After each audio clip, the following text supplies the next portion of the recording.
Hola, hola, saludos a todos. Padre Diego con el mensaje del Evangelio para el día de hoy, miércoles 14 de abril. Vamos a seguir leyendo el capítulo 3 del Evangelio de Juan. Ahora avanzamos, leemos los versículos 16 al 21. Tanto amó Dios al mundo que le entregó a su Hijo único para que todo el que crea en Él no perezca, sino que tenga vida eterna. Porque Dios no envió a su Hijo para condenar al mundo, sino para que el mundo se salvara por Él. El que cree en Él no será condenado, pero el que no cree ya está condenado, por no haber creído en el Hijo único de Dios. La causa de la condenación es esta: habiendo venido la luz al mundo, los hombres prefirieron las tinieblas a la luz, porque sus obras eran malas. Todo aquel que hace el mal aborrece la luz y no se acerca a ella, para que sus obras no se descubran. En cambio, el que obra el bien conforme a la verdad se acerca a la luz, para que se vea que sus obras están hechas según Dios. Muy bien, seguimos entonces, como les decía, avanzamos en la lectura de este diálogo entre Jesús y Nicodemo. Pero ahora el diálogo parece que se convirtió en un monólogo. Jesús va a empezar a hablar, pero no podemos olvidar que la intención de este capítulo es exponer, o Jesús le está exponiendo a Nicodemo, el gran misterio de la salvación. Y empezó hablando del Espíritu Santo y de la necesidad de nacer de lo alto, de nacer del agua y del Espíritu, como una forma de prepararnos para entender el mensaje que viene a continuación. El mensaje es un mensaje espiritual, por lo tanto es el Espíritu el que nos ayuda a comprenderlo. Decíamos entonces la vez pasada, que en este mensaje Jesús está descubriendo o revelando un aspecto bien interesante de su misión, y hoy particularmente está hablando entonces de la salvación y de la condenación. Al Evangelio de Juan le gusta mucho establecer como estas comparaciones o estos paralelos, más bien: luz, oscuridad, arriba, abajo, salvación, condenación, etcétera, etcétera, como para una forma pedagógica, digámoslo así, de llamar la atención, y también hace parte como de su estilo literario. Si prestan atención, en esta sección hay varias palabras que se repiten, que nos van dando también la clave para entender un poco el mensaje. Palabras como mundo, como creer, como luz, como tinieblas, condenación, salvación. Como les decía, esos pares, esas parejas que le gustan tanto al Evangelio de Juan. Jesús quiere que Nicodemo y todo el que escuche este mensaje entienda que su misión en la tierra no es condenar al mundo. No fue enviado Jesús para condenar, sino para salvar. Es decir, la última voluntad de Dios sobre el mundo no es la condenación, sino que es la salvación. Este es un mensaje de gran esperanza para todos nosotros.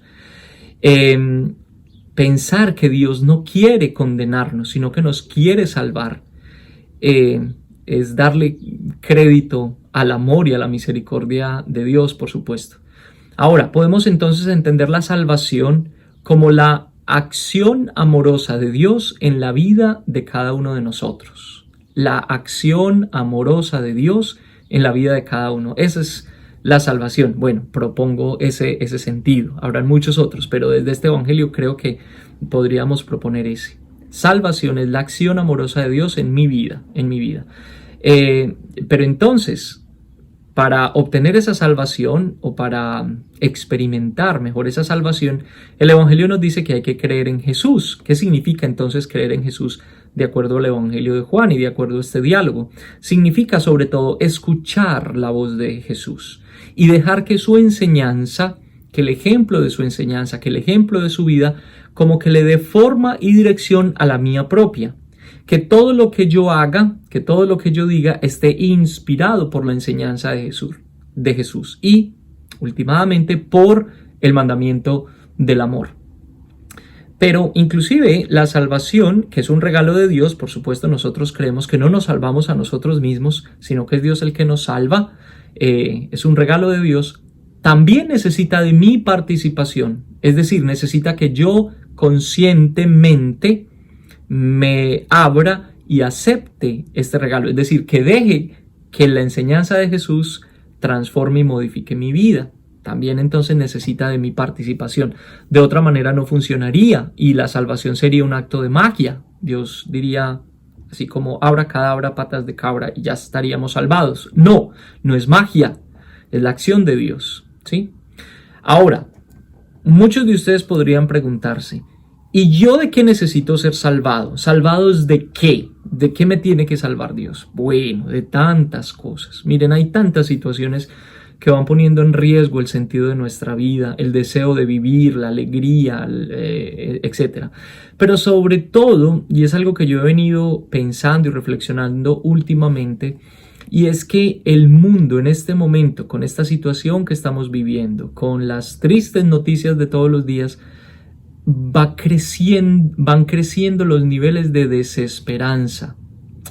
Muchas veces uno escuchando a la gente se da cuenta que hay mucha desesperanza, que la gente no tiene esperanza en un mejor futuro, que la gente está desesperada, está angustiada, que es difícil creer que Dios nos creó por amor y que Dios ama al mundo y que Dios quiere que nosotros vivamos bien y estemos bien.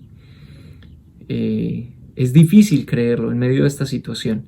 Es necesario que Dios nos salve de la desesperanza, porque la desesperanza nos lleva precisamente a vivir en el caos. Cuando uno no tiene esperanza, pues uno termina acabando con todo con la vida misma, se acaba, ¿sí? Entonces necesitamos ser salvados de la desesperanza.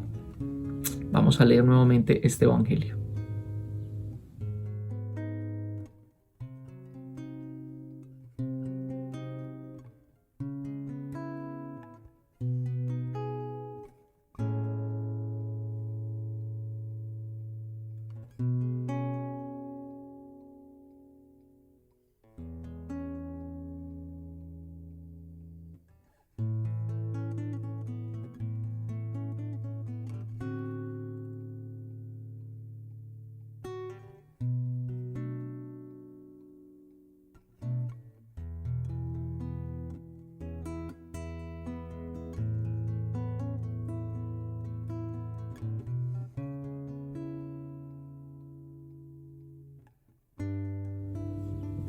Quiero darle las gracias a todos los que me siguen escribiendo y sobre todo los que me piden oración. Oración por sus necesidades, oración por sus dificultades. Quiero leer de una manera especial un mensaje que me enviaron una persona que fielmente sigue el evangelio todos los días. Alicia Novo, estoy orando por tu familia y por tu salud, claro que sí, y por todos los que me piden oración por la salud de algún familiar o de algún amigo o de ellos mismos. Primero. Segundo, le quiero dar las gracias a María Almendares por esta Biblia que me regaló tan bonita. Es la Biblia de Jerusalén, es una edición, ustedes saben que a mí la Biblia de Jerusalén creo que es la versión que más me gusta, y esta es una edición muy bonita que la sacó Ascension aquí en los Estados Unidos, y es la misma Biblia de Jerusalén, pero con unas ayudas didácticas muy interesantes. Me la voy a disfrutar muchísimo. Muy bien, bendiciones para todos con un cafecito en este día, y que el Señor los bendiga en el nombre del Padre y del Hijo y del Espíritu Santo. Amén. Salud y chao.